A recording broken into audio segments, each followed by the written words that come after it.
Welcome to the Everything is Final Fantasy podcast. I'm Drew Kreisman. And I'm Ira Kreisman. And welcome back, and thanks for your patience and stuff. Some people are like, oh, this is actually not that patient. But on this episode, we finally get back to talking about Final Fantasy VIII. I'm not going to redo all the explanations and apologies. Most of you listening to this are probably aware, but we do thank you. The one extra comment I do want to make before we dive back into it, Ira, is I feel like the fact that we had this big gap in talking about it is very similar to the way that you and I actually experienced the game the first time around. I think we've mentioned this once before, where you actually went off to college in the middle of us playing this game, or kind of actually even near the end. It might have even been right around where we had to take this break. So it was perfect, and we did it all on purpose. It was to parallel our childhood. I also think it, unfortunately, parallels the general way in which Final Fantasy VIII just has some bad luck, gets overlooked, has this weird reputation, and we've talked about it as being a weird game, but and now our conversation about it will inevitably be strange because there's this 5-month gap in the middle of it, well, near the end of it, but... Sure, but also there are going to be people who have never heard of us before, who hear of us a month or two from now, assuming audience... Sure. Assuming there's an audience for this. Hopefully. And so they might experience it without any gap at all, and that is also apropos because of the time compression. Excellent. I love that we're ahead of it. Well, that leads us right back into what we're doing here, right? So when last we left our heroes, a lot had happened, and Zell is actually going to give us a really good previously on here in a moment that we get to read. But to make a really long and beautiful story short, our hero, Squall Leonhart, leapt into the dark and cold of space to rescue Rinoa. And then still wouldn't admit his feelings out loud for her, and then they had to fight some aliens, and then... Yep. Yeah. No plan. Just... No orders. No. Only vibes. Only vibes. And so, they were returning home on the Ragnarok when it, of course, became clear to them that they were going to be in a bit of trouble when they landed. The people in charge of Esthar aren't so happy about these sorceresses running around, doing stuff. And so they're probably going to have to seize Rinoa. And immediately upon landing, after Squall has a little bit of an existential crisis inside that he doesn't, again, vocalize, we are immediately met by Esthar soldiers. And Rinoa, immediately just cops to, if you want to call it that, having been possessed by a sorceress from the future. It's kind of amazing to me that these soldiers, these, in RPG terms, low-level peons, think that they can stand up to the head of Seed and the most recent sorceress and say, actually, you're under arrest, come with us, and that these people are going to do what they're told just because. Right. On the other hand, knowing Squall and orders and how he likes to follow them, and knowing that Rinoa doesn't want to hurt anybody, but it's still, there's an audacity to this that I think is worth mentioning. Oh, absolutely. And I get why Rinoa thinks that she's protecting people by saying, I'll just go with them, because she had just gone through this whole ordeal in space where she's flinging people around with her powers, and she didn't want to hurt anybody. Yes. So maybe the Esthar people know what to do. Right? And so before they come to this full agreement that they're going to let her go off, though, she does give us this one line. And while I hope we can, right before we conclude Final Fantasy VIII, set aside an episode to dive into some of the lore, it's very difficult in this game, and it's presented in a very strange way. Yeah, and we've talked about this before, and I've made my complaints, and I don't want to jump up and down on this game because I really do love this story. And I remind myself that this story is told from the point of view of folks who have almost no idea what's going on. They're 17-year-olds who all have memory loss. Right. And so it is told in such a way, the narrative is structured in such a way that we also don't know what's going on. And so it makes sense with some of the themes of the story, but it can be frustrating for a person outside trying to experience the narrative and understand what's going on. So I am of two minds, as I so often am. I think it is appropriate and interesting, but I also find it slightly frustrating. Yeah, yeah, absolutely. So we'll try to do a little more about what this means when we get there. But really, for plot purposes, for continuing the adventure forward, all we really need are these two things that Rinoa tells us. I was possessed by a sorceress named Ultimecia. She's from the future. She's trying to achieve something called time compression, and she would be the only one who could exist in such a world. So without full understanding of really what any of that means, we know that that's bad and we want to stop that from happening. Right. We have a goal as the player. It is nice to set up, here is your end goal. Defeat the Dark One, Randall Thor. Sure. Stop the Fire Lord, Last Airbender. Save the cheerleader, save the world. Right. And now we've got that, so we can move into the end game, essentially, of Final Fantasy VIII here. But it is kind of interesting. They do this whole moment where still Squall has this one last bit where he has to let Rinoa go. He gets on board the ship. All of his friends very conveniently show back up. Irvin gives such a convoluted explanation. I think it's whomever was in the pod with you gets driven back by... Yeah.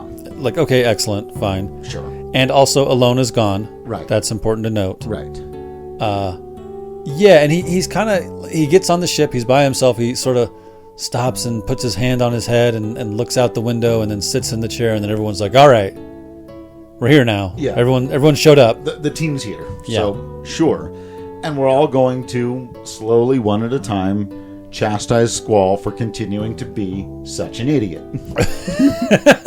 For not admitting his feelings. It's a little harsh.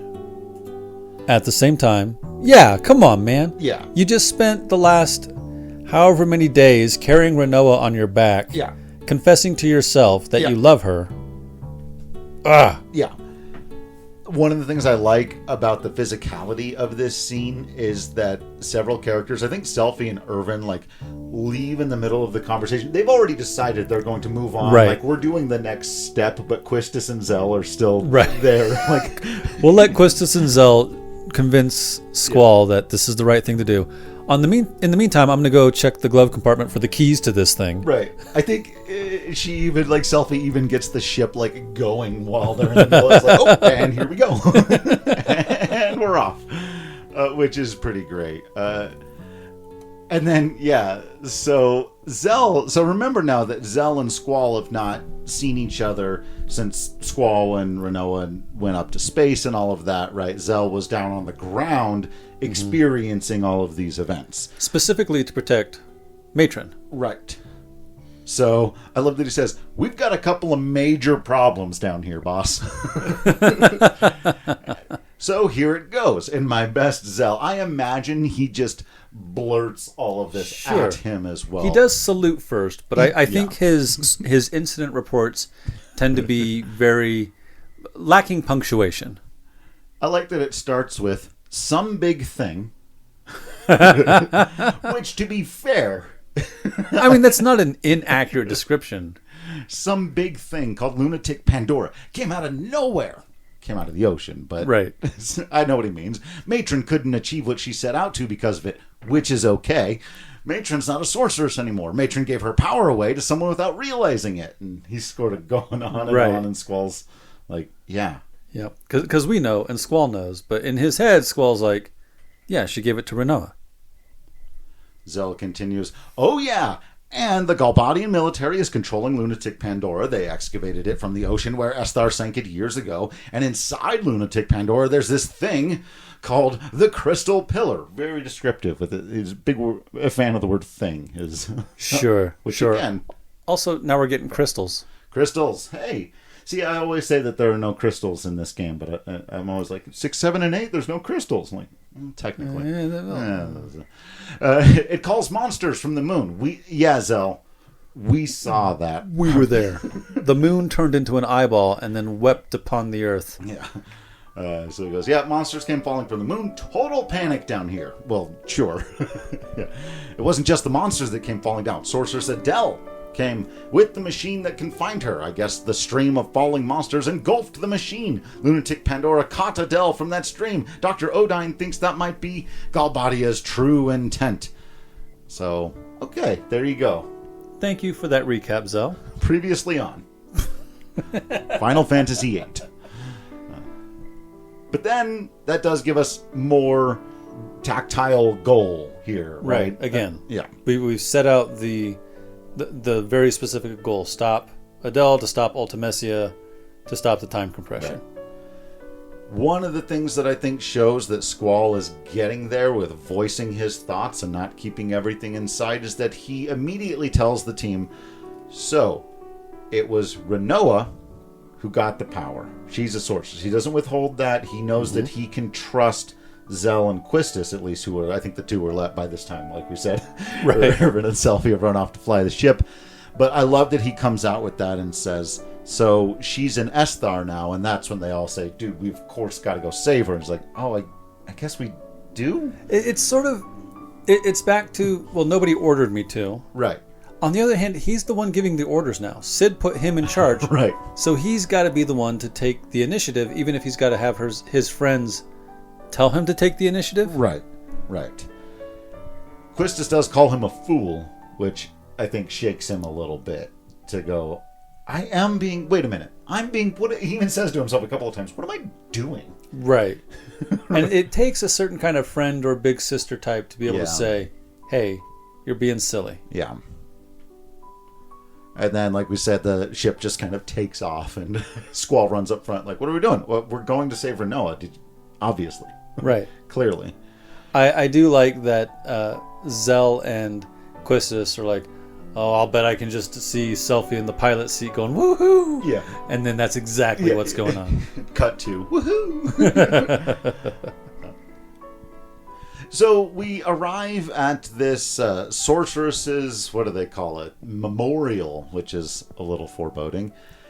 And you get there, and I should note, too, that, like, when they take Rinoa into custody, they're very obvious about, like, and this is where we're taking her. Right.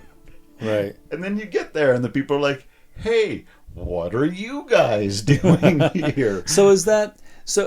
So if we take it from an outside the game perspective, that's for us. That's for the player. Yeah. This is where we're going. You've been there. You just saw this when you were in SR, 20 minutes ago, whatever it is. Right. In game, do you think, like, is there any sort of interpretation you want to have that they want Squall to come and get her, or is that just for us? No, watching it back now and knowing what we know, the reveal in a little bit is going to be about who's in charge at Esthar, and we'll leave it for just a moment. I do think there's a bit of, like, let him do that if he thinks that's what's best, because we know all roads are going to lead back to this important thing. So I guess we got to leave it there for now. But I do think there's a bit of, like... And to your point, Squall and team break into a room full of scientists and they're trying to put Rinoa, like, either back into the exact same tomb type thingy that was holding Adele, or one just like it. If I were the president of Esthar and I were known for having stopped and captured Sorceress Adele, I would have more than one Sorceress tomb on hand. Sure. It's like that bit from Contact. Yeah. Why spend all that money to create one when you can create two? Yeah. Right. Exactly. So, but what are they? They're not going to fight Squall off, right? So he basically bursts in and says, I'm rescuing... I'm here to rescue you, the princess. The head scientist does say, this is a restricted area. Yeah. And then whatever characters you've brought with you will bust out their weapons. And everyone's like, oh, right. Oh. My mistake. You're the RPG heroes. Right. So earlier when I was saying... There's some audacity to assuming that you can just order these people to be under arrest. Here, there's sort of that RPG. There is an aspect to internet culture that drives me crazy. Why didn't character so-and-so, why didn't Steven Universe use his one power this one time? Sure. And the answer is because, well, the plot reason, but also he's a person, he's not a video game character. Right. Why don't our heroes always make the perfect and most logical decision every single time? Because there's a part of me that's like, Squall, you could have decided this, last scene when they were trying to take her the first time. But the point was, for the point of the narrative, to have him not make the decision, be told it was dumb, understand it was dumb, now we're unmaking the decision. But there's also this aspect of they really are the most powerful people on the planet. That there are now, yeah. And there are times when, no, we're making a different decision than you want because, not just because I'm right and you're wrong, but I am and you are. Right. Exactly. Right. And so it's like the Zack Snyder Superman movies that everybody hates, but there's a great part where he like turns himself in, right, and he's in the handcuffs or whatever. Yes. And you're like, the handcuffs are entirely for show, and the only way Superman is under arrest is if Superman decides he's under arrest or agrees that he's under arrest. And I just want to point out that you did a Richard Schiff connection there that I wasn't planning, because I just quoted Toby Ziegler in that movie, and Richard Schiff is the doctor behind the glass, whose Superman is like, I can see the lifesavers in your pocket. Yeah, perfect. Absolutely fantastic. I do think it's also all to set up what is some of the most gorgeous 8 seconds of visual storytelling in the franchise, in gaming, in whatever, because we really do get this great moment for however much he didn't have to actually fight anybody off, and maybe they're letting us do this, that Squall runs to the big machine and plants his feet in front of it and takes out his gun blade and slices the machine so that, steam goes everywhere. Kind of an inverse of the Genova. Yeah, I like that. That's good. Yeah, except it's not his mother. Slightly less creepy. I mean, Genova's not Sephiroth's mother either. Right. Spoilers. So, Rinoa's like, this machine she's in is like slightly elevated. She's like a step or two up above Squall, and she's kind of been held there, right? So she doesn't quite have her balance, and she starts to trip out of it, and that's when we go to the cutscene graphics, and we get the moment that the intro to the game ends on, and it's also the logo of the game. Mm-hmm.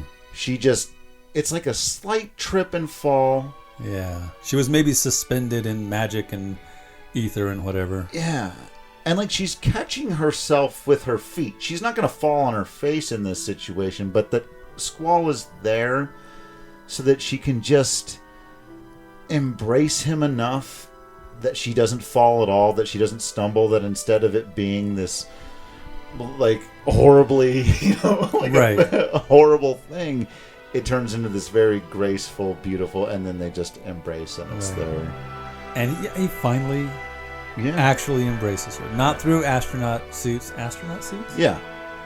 That's space suits. Sure. Not through space suits, but just the two of them there. And it's a lovely moment. Back to your silent movie idea. I mean, almost the entire game so far has been setting up this particular embrace, and it's brief, and it's quiet, and it's lovely. Yeah, and he does, and he even like leans against her just a little bit too. Like, there's so much about it that's so subtle and so well done, and there's no music. For how great the music in this game is, it's just silent. Maybe you got a little bit of the hum from the machines or something in the background. Maybe some hiss of air. Yeah. And, man, they really nailed that moment. And then their only real exchange is that Rinoa says, Squall, don't. I'm a sorceress. Squall says, I don't care. Yeah. Excellent. Which is an inverse of The Fugitive.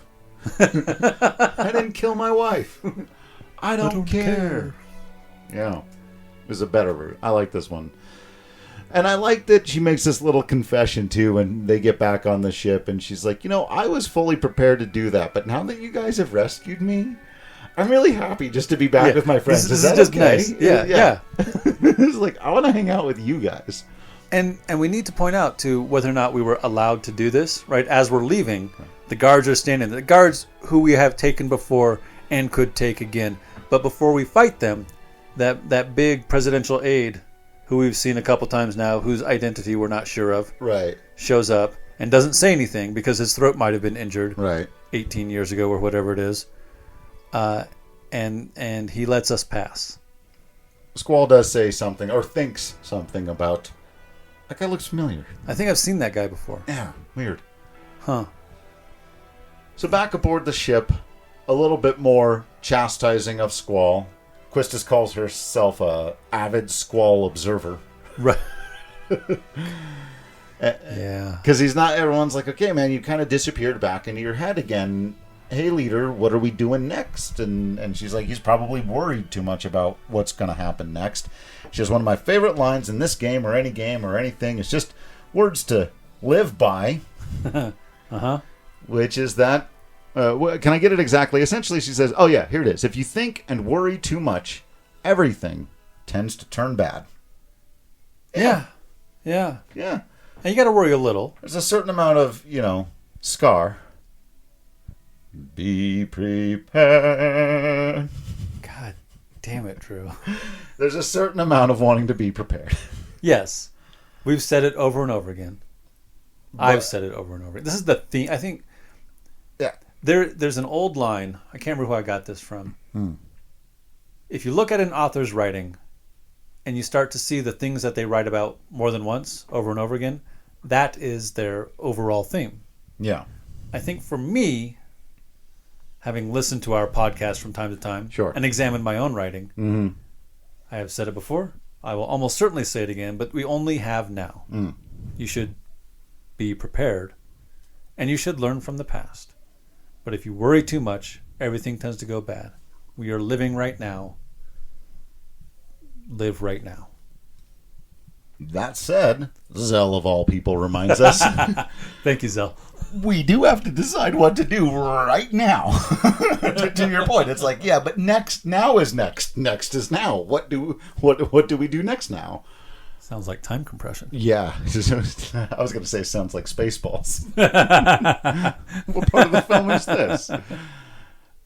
And so they decide... Oh, well, and Zell also wants to blame Cypher for all of this, I should mention. To which point the Squall replies, Cypher is like Ultimeshia's puppet at worst at this point. Right. Having been manipulated probably for years through his dreams, which is unkind. Right.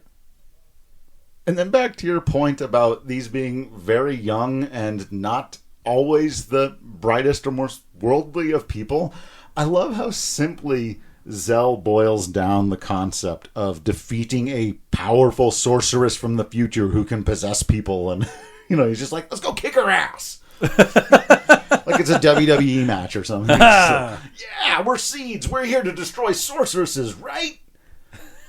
And the Squall is like, dude, we just had this conversation. Zell.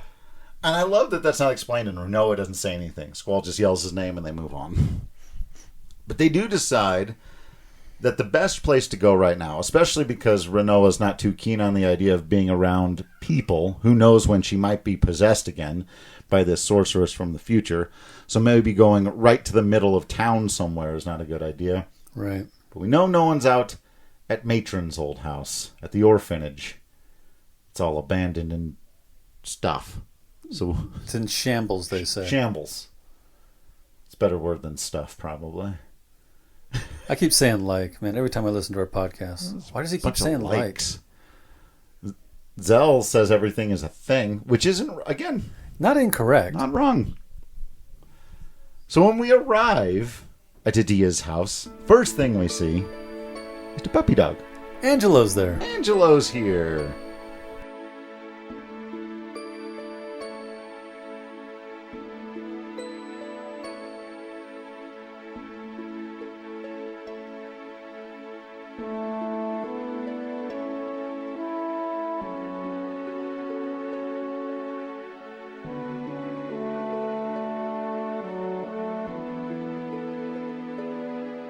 So the next scene that happens can unfold a bit differently depending on who you've got in your party. And some of them are a little bit weird and awkward, like Zell just being like, oh, I bet you want to be alone with her and stuff. But the long and short of it is, whoever is with Squall realizes that he probably wants to have a conversation with Rinoa, and they take off. And in the interim, there's this little strange moment where Squall, bends down to talk to Angelo, but he doesn't. He thinks but to Angelo. Like, he's addressing the dog, but in his head. That's not at all weird. No. I do that all the time. Yeah, sure. Yeah. Okay. I have conversations with people, places, things, and ideas all the gosh dang time. Sure. Most of which are in my head. I totally understand. Sames. But I definitely, if the dog is there and it's just me and the dog, I'm just going to say it out loud. I do that sometimes too. It sort of depends on... Well, I have no idea what it depends on. I was like, no, I'm really curious what this could be upon. It's like, what does it depend on? I don't know. Yeah. Well, now that I have a son, sure, I narrate everything out loud. I right. talk to him that's constantly. That's the advice. Right, which is just, a good thing to do. But it is interesting to me that, like, that's how introverted Squall is. That when it's just him and another living creature that doesn't speak a word of English, he can't even express his thoughts out loud to that creature. He's going to bend down and pet him and, like, look him in the eyes and think his thoughts at him. Right. Perfectly normal. Love it. So then Rinoa, of course, arrives. And they kind of get right into it, What'll become of me? Squall says, well, don't worry about it too much. There have been many good sorceresses, right? Adia was one. Yeah. Except for the time when she was possessed. Except for that time when she took over Galbadia and murdered the president and almost killed you with a gargoyle dog that she brought to life. Right. Other than that. Which is basically the point that Rinoa makes. And then again, back inside his own head, Squall thinks to himself, Rinoa, even if you do end up as the world's enemy, I'll be your knight. Damn. That's really romantic when Squall says it, but when Cypher does it, weird. It's true. It is. Yeah. You're right, though. The parallels are fantastic, and it does help you to understand. Like, yeah, we're getting more of Squall's perspective. We're getting more of Squall's story. But if this was a game about Cypher, maybe we would understand more why he made the decisions he did. Right. Now we need to point out something here, Drew, because yesterday... You and I got to spend like 2.5 hours talking to the amazing, the brilliant Mr. MJ Gallagher. And he pointed out that promises near sources of water are especially important. Yes. The orphanage, Matron and Sid Kramer's orphanage, is on a peninsula, and during this entire conversation in the background you can hear the ocean. So we're looking out over this beautiful field of flowers. Right. And it's a stormy sky, and you can see one of those shafts of light coming through. So you cannot see the water, but you can absolutely hear it. Yeah. Yeah. And we've talked before about some of this era's painted backgrounds, and we're not the first people to talk about it. I'm sure there are people out there who've done glorious YouTube essays. I hope there are. I've seen one or two a little bit, but the backgrounds in these PS1 era games are just remarkable, and this is one of my favorites. It's beautiful, and it should be beautiful because of the importance of this moment and the moment from the beginning and the moment from the end, which again, the nearest past, the closest present to the future. The closest present to the future. Another thing that happens here, I love that we get to talk about all these things I love right now. This is where Final Fantasy VIII really kills it. Because as we talked about earlier, we've been critical at other times. And now we don't have to be because this is so good. We talk about when Final Fantasy walks up to cliche but then doesn't do it. Rinoa suggests a possible outcome that I think would have happened if George R.R. Martin were writing this story or some other... A writer whose intention was to maybe shock us more or to write a tragedy that really, gutted us or whatever.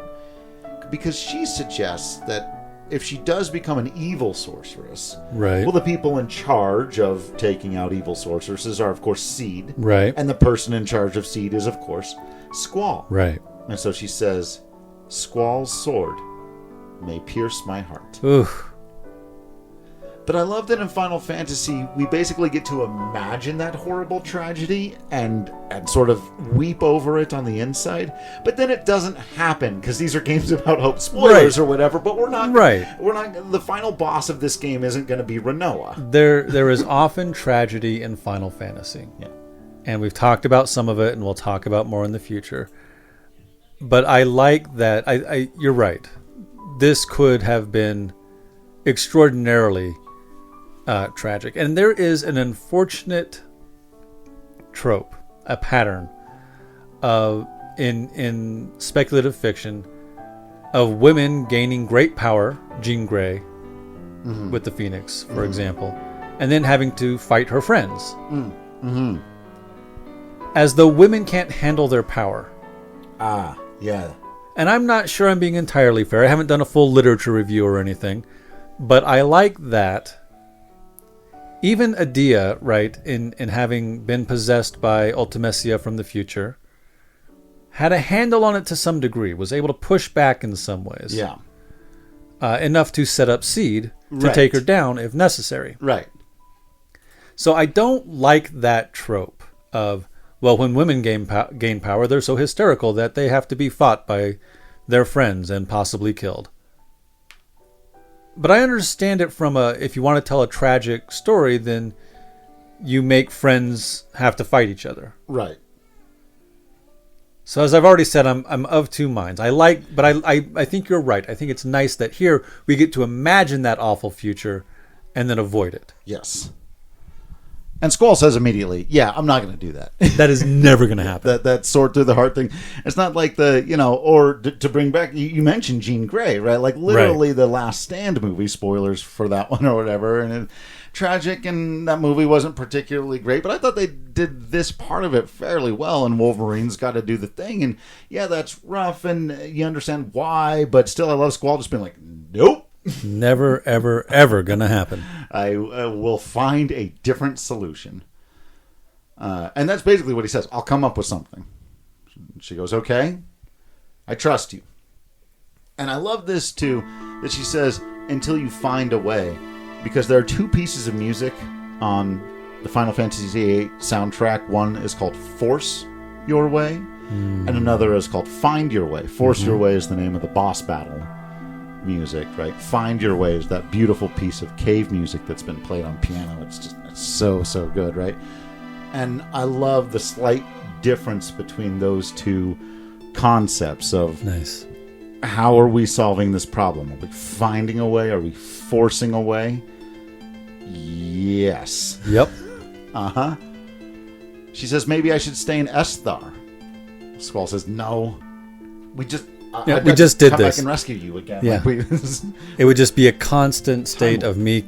Time compression. Yeah. That's it. And then Squall says, just stay close to me. And now we start this sequence that is, again, it takes us back to the intro. It ties everything together. It is both in and out of context. Several times that we get it. This is our fullest version of it, right? Rinoa says, those words. Squall's like, what? She goes, that's what started everything. He goes, what are you talking about? Something I said? She goes, oh, just forget it. Squall's like, no, remember my memory is all screwed up because of the Guardian Forces and stuff. Like, I really, like, I got a messed up brain. And then she makes fun of him, and Squall says, oh, are you feeling better? Like, all right. And then we get this. Okay, I'm just going to do this part, and then we'll talk about it. Rinoa says, can I tell you a story? I had a dream. It was a scary dream. We make a promise. Which, right before the... Okay, yeah. We promise to see shooting stars together. The idea of promising to see shooting stars is a little too meta. Like, that's... So we promise to see shooting stars. I get dressed up, and I put on your ring, but the thing is, I can't remember where I'm supposed to meet you. I start to panic. I really want to see you, Squall, but I don't know where to go. I start running through the mountains, the desert, the plains, through Timber, Balam, and Galbadia. when I realize I can't run any longer. I just want to see you so badly. So I screamed, Squall, where are you? And then I woke up. I was crying. I'm sorry. You don't have to say anything. I just feel like I had to tell you. And then Squall says, it was just a dream. Doesn't mean anything. Which, like, for a guy who's been having dreams about things that clearly happened all game and people that clearly happened who we're, spoiler alert, about to meet in real time, it's amazing how dismissive he would be of dreams. It's, on the one hand, it is very logical. And there is sort of this, again, it's almost a trope. Women have a dream about something that upset them, and the men in their lives say, well, it was just a dream, don't worry about it. Right. And I think both positions are understandable, and it's unfair to link those two positions to specific genders. Sure. But I think that's the trope. Right.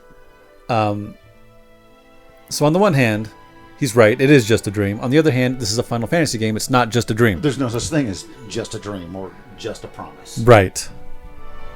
Speaking of which, that's when Squall says, well, how about this? I'll be here. Yes. I should note that there are ellipses on either side of this. So he says, how about this? And there's an ellipses. And he says, I'll be here, followed by an ellipses. And I only point that out because we were so ridiculous about it in the intro episode. But one of the reasons I wanted to leave those ellipses open and talk about them is because now, as we're going to see, there was more to this conversation.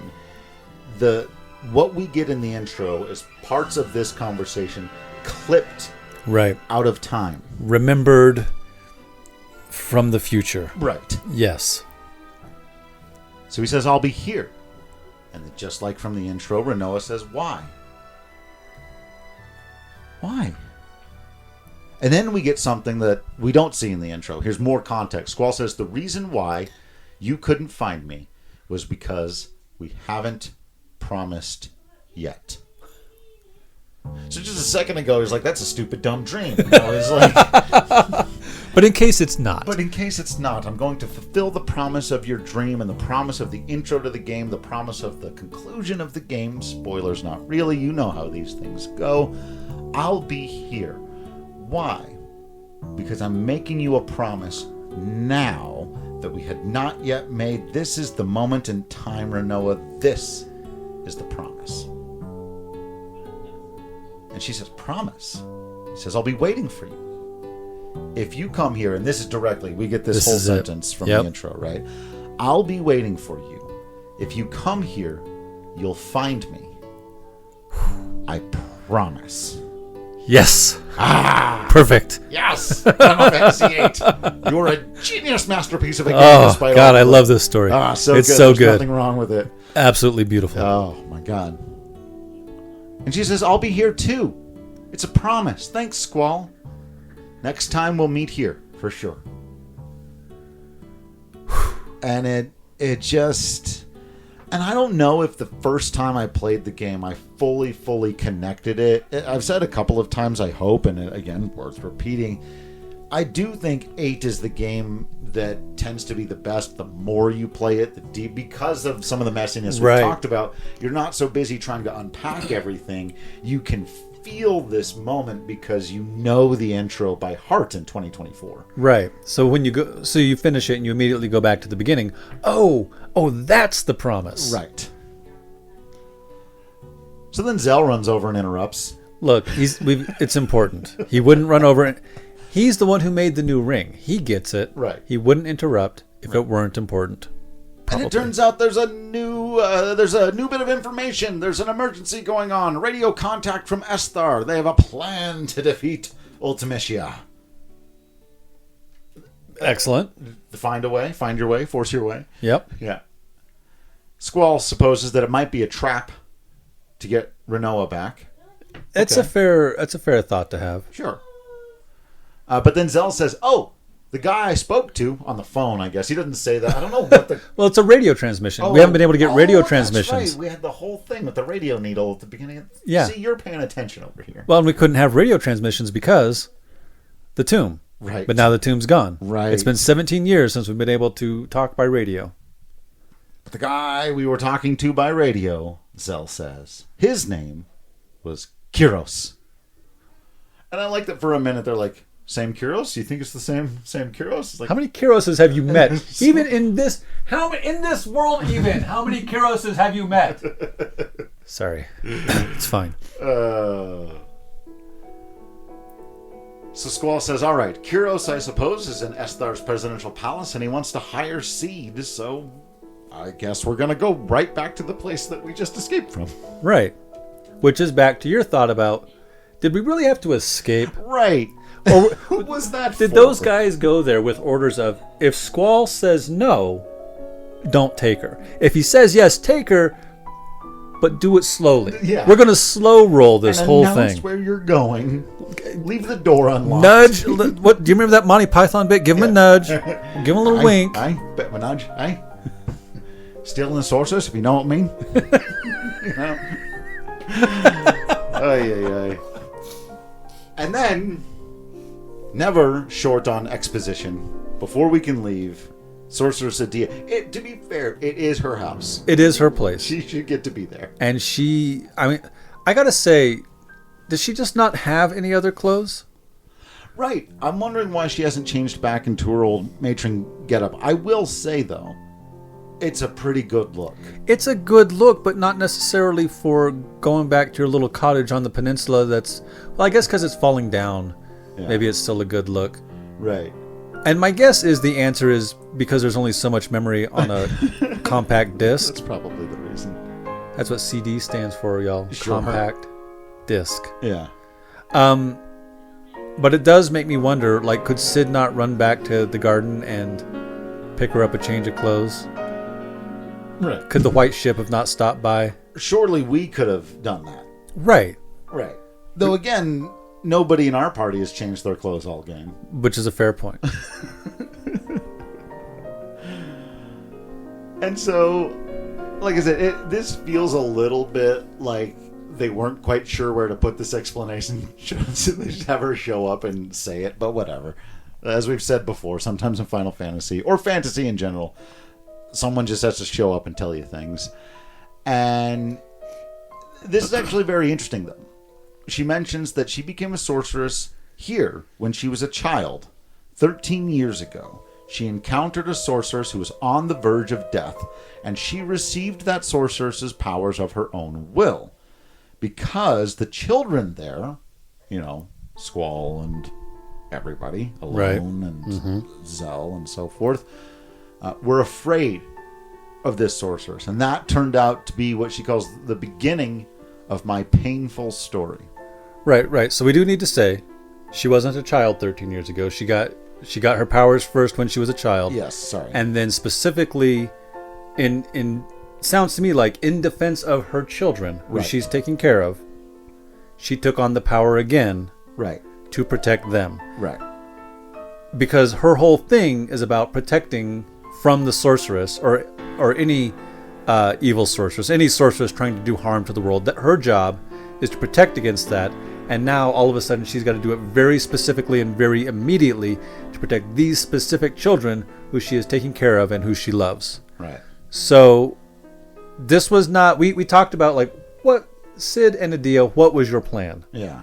More her plan than his. Yeah, clearly. Right, and this was, obviously this couldn't have been the plan entirely. So Sid's out getting funding from Norg. Sorry, Norg. Norg. And Adia's taking care of the kids, and the plan was not to, and then I'll become a sorceress in X, Y, and Z. The plan was I will never become a sorceress again, or I will never take on the powers again, but we were attacked. Right. And I had to do this thing. Right. And now we've got to move even quicker. Right. And then she ends up getting possessed by Ultimecia, and stuff gets real bad and dark for a minute until we can free her, right? I also like that she says that this moment is the end of her story. Right. And I think that's really cool and interesting, too, because, we talk about how we're near the end now But the promise, this image of Rinoa falling into Squall's arm and their embrace, all very climactic, but we're not at the very, very end of the story, but we are at the very, very end of someone's story. And this goes back, I think, to one of the things that we brought up in talking to Mr. Gallagher, and we have brought up before.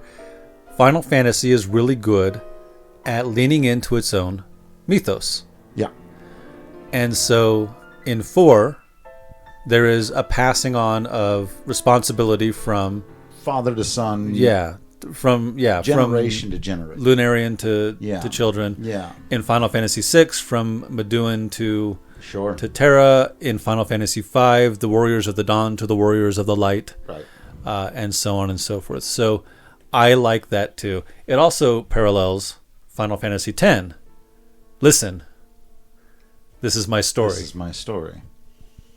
And she even says, my bitter story. So her painful story and her bitter story. But it is ended. She says, I understand now that there is an end. Which I think is also important to tell Squall in this moment, because again, they're in the find your way, force your way part. Good. Could there be an end? What is the end? Well, she says there is an end. However painful it may be, Squall, there is an end, and you have to fight to the end, even if it brings tragedy. Because that was her story. Yeah. And man, that's just a really, really cool way. Like I said, it's a little random that she just pops out and is like, oh, and also. But she gets to put the period on the end of her own story, which is nice. Yes. Especially like you were talking about, for somebody who did go through that thing where her power ultimately corrupts her and she ends up as the quote-unquote bad guy for like the first third of the game. We think she's the antagonist, right?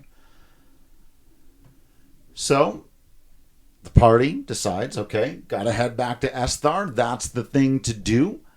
And when we arrive, the city is covered in monsters. Because the moon cried all over it.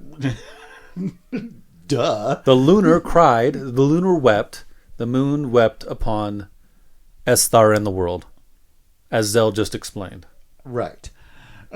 So you fight your way through the monsters, you get up to the presidential palace, and you do get to do this fun bit of like, okay, yep, that's him, and who's that there?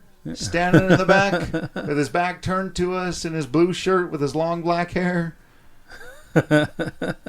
Who's that handsome man in the back? Who is that handsome man? And you get a little bit of Kyros and Ward in their fancy outfits and their fancy palace gear. Yeah. Well, they got to change clothes. They're the only characters. Well, they've been running Esthar for the past 17 years. Right. Somebody bought them new clothes. Right. But not the president, apparently. The president's a kind of a goof. He sure is. But this, I really do love this moment, too. Like these other ones. We've gotten several here now, right? These are the kind of you get to connect the dots near the end of the story. There's been so much setup, so much build about these guys. And almost when you walk in the room, if you've been paying really close attention, you're like, yep, we are about to meet Laguna. The guy from the dreams. The man with the machine gun. The man with the machine gun. The two stories of this game are finally going to come together. And it's so cool. It's really good. I like it a lot. So he walks to the front of the room, and the text box still tries to play it coy with us, calls him man. Says, been wanting to meet you guys. You're the ones who are inside my head, right? Alone told me. It was like there was some kind of waves running through my head. They gave us so much power during battle, we thought they were some kind of fairies flying over us. So, I'm Laguna, President Laguna Lord of Esthar. Pleased to meet you. That's it for this episode. Please be sure to let us know what we missed, got wrong, or should have mentioned, and follow us over on Blue Sky, where we will be doing the vast majority of our social media work in the future, and of course the Everything is Final Fantasy YouTube channel. Once again, thank you all for your patience during the last 5 months as I have started to learn how to become a father, and join us again next time as we near the end of Final Fantasy VIII.